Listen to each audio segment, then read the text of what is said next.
Assalomu alaykum. Hurmatli kanalimiz ko'ruvchilari, sizlar uchun bugun qorin og'rig'iga va gijjalarni hamma turini tushiruvchi pejma o'ti to'g'risida gaplashamiz. Buni tog' aholisida yashovchilar chiroqcho'p deyishadi.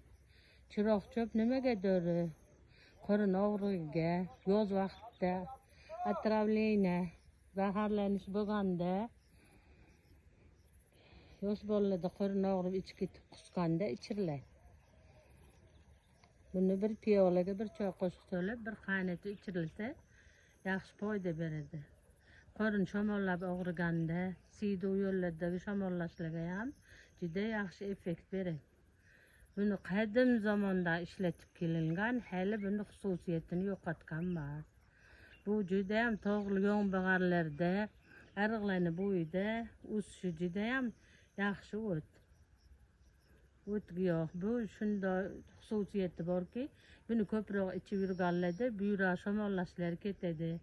Uchada ich qotishlar, doim ich ketib yurishlar, uchani faoliyati tiklangani hisobiga shifo topadi.